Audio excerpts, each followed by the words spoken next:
Hi, I'm Allie Roberts here with Starting Line Products, and today we're going to be showing you how to install our Outlaw twin pipes. First, remove the hood, side panels, stock pipe, silencer, and spare belt holder. Once the stock pipe set is removed, use a T40 Torx and a 13mm wrench to remove the recoil roller. This will not be reinstalled. Failure to remove the recoil roller may cause the recoil rope to melt. During this process, make sure to leave the stock rubber isolator on the bulkhead support. Next, remove OEM nose cone block off plate by peeling up the fabric that is glued to the top edge of the bulkhead. Then, lift the block off plate out of the chassis. This will not be reinstalled. Next, loosen the jam nut on the exhaust valve servo motor cable and disconnect the cable from the servo motor. Then, unbolt the exhaust valve servo from the chassis using a T30 torque bit.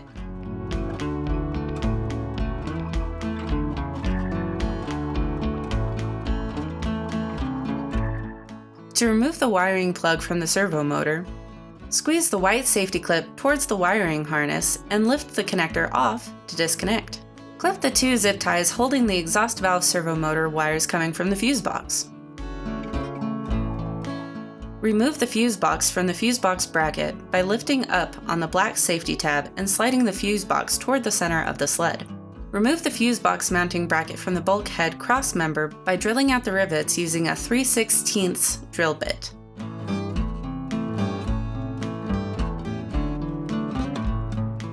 The stock fuse box mounting bracket will not be reinstalled. Remove Y pipe by removing Allen bolts using a 5-inch long 6mm ball end Allen wrench.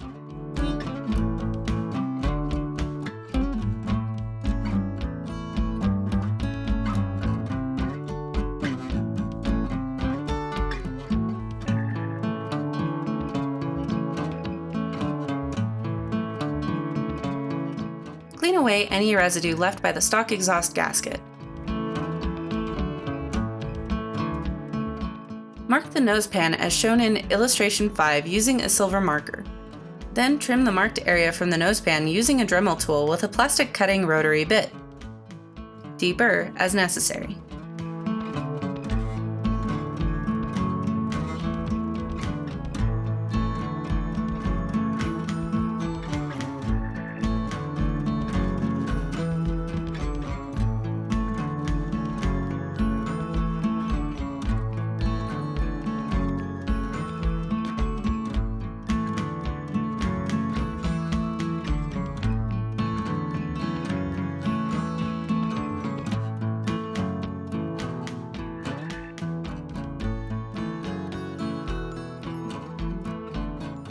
Remove the foam from inside the belly pan.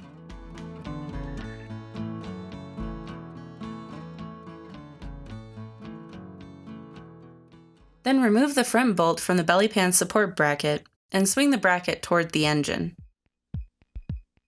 Locate the insulated heat blankets included in the parts kit. Dry fit the blankets into place by aligning it to the contour of the belly pan before pulling off the backer. Center the bottom blanket and mark its location using a marker. Remove the backer and apply to the belly pan working from the center out.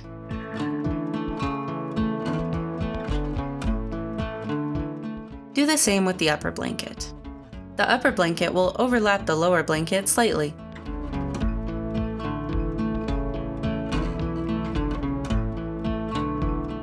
Apply the supplied reflective heat tape to the sides of the belly pan as shown. Then, reinstall the belly pan support bracket.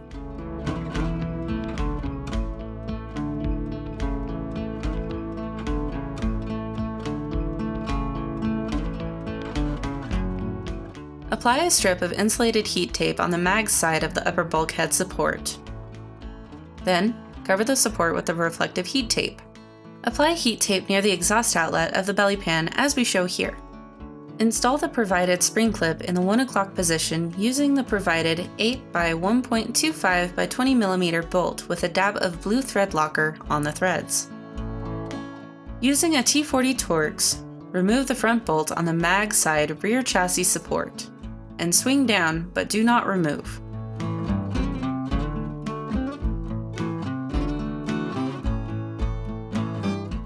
Unbolt the upper steering arm heim joint, then install the provided aluminum straight-cut SLP spacer and provided locking nut. Then, torque to 37 foot-pounds.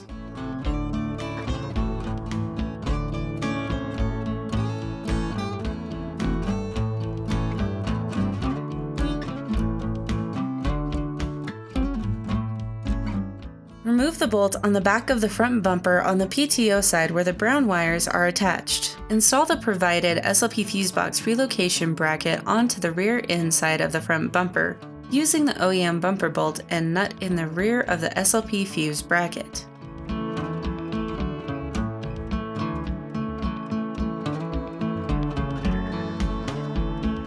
Then use the provided self-tapping bolt in the front hole of the mounting bracket. Make sure the bracket is flush with the bottom edge of the bumper and the exhaust servo control wire is forward. Heat tape the fuse box side closest to the pipe as shown here. Slip one provided heat sleeve over the exhaust valve control wire and the other provided heat sleeve over the exhaust valve servo cable. Using the provided stainless steel template as shown here, mark the hole on the bulkhead for relocating the exhaust valve servo.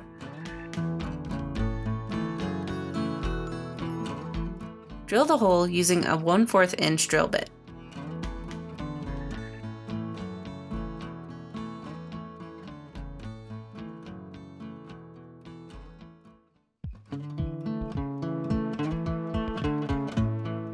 Remove the servo motor from the servo mounting bracket.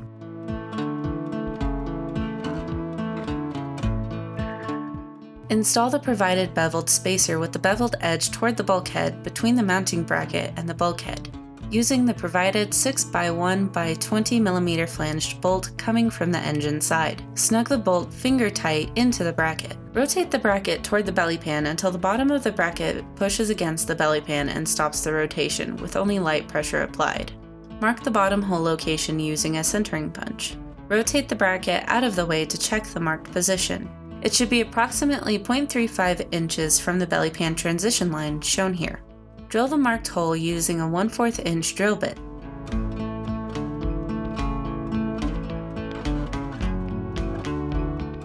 Rotate the bracket back into place and install the provided 6x1x16mm flanged bolt finger tight from the outside of the belly pan.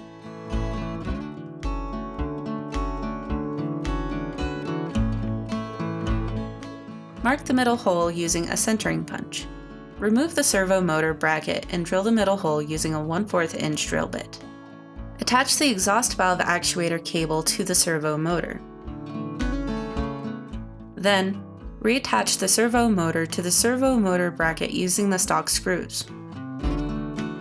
Reinstall the servo motor assembly in the new location, beginning with the top hole, only finger tight at this time, and making sure to install the beveled spacer between the bulkhead and the bracket. Also be sure to use blue Loctite on the threads.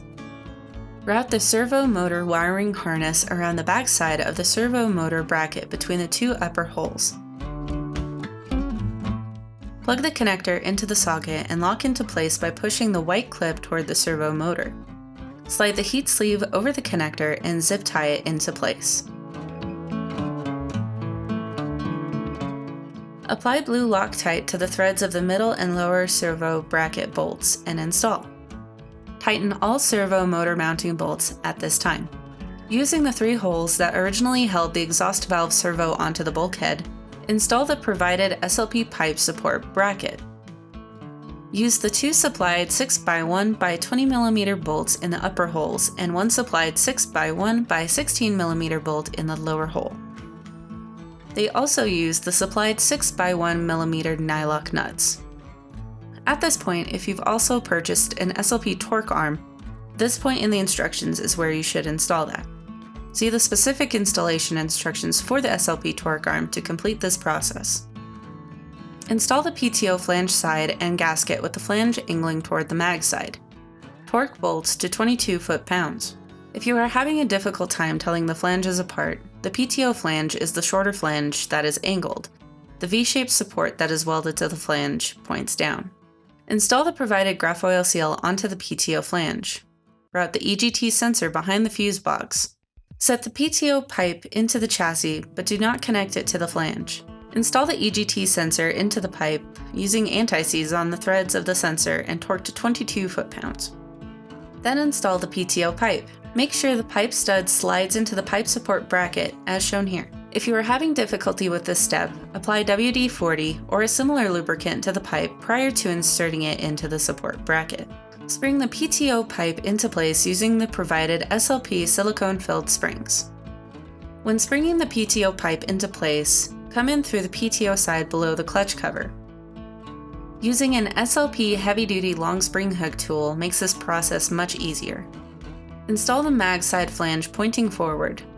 Then, install the mag side pipe. Make sure the pipe stud slides into the pipe support bracket. The mag flange is the longer, straight flange. The V-shaped support that is welded onto the flange points down. As we mentioned before, if you're having difficulty installing the pipe, apply WD-40 or a similar lubricant prior to inserting the pipe into the support bracket. Spring the mag pipe into place using the provided SLP silicone-filled springs.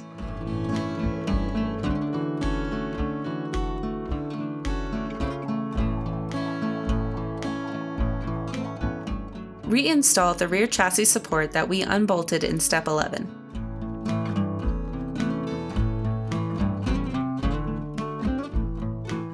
Once both pipes are installed, test fit the silencer and stinger assembly in place. Check the clearance between the silencer bracket and the rear shock tower support member. Due to chassis variation, this distance will vary.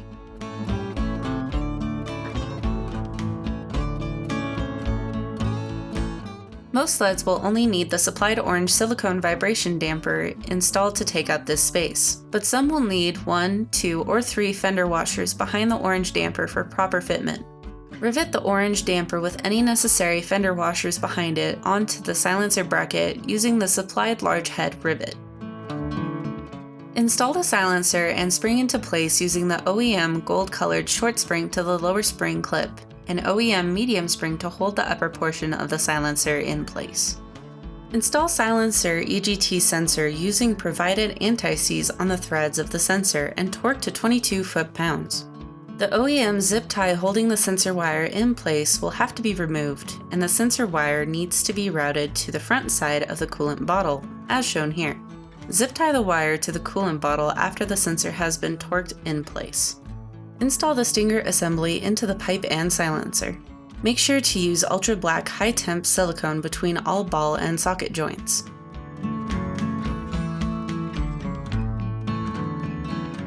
Use 2 silver-colored OEM springs between the pipe and the stinger assembly, and 2 gold-colored OEM springs between the silencer and stinger assembly. Zip tie the gauge and dash wiring harness back into place using the zip tie provided.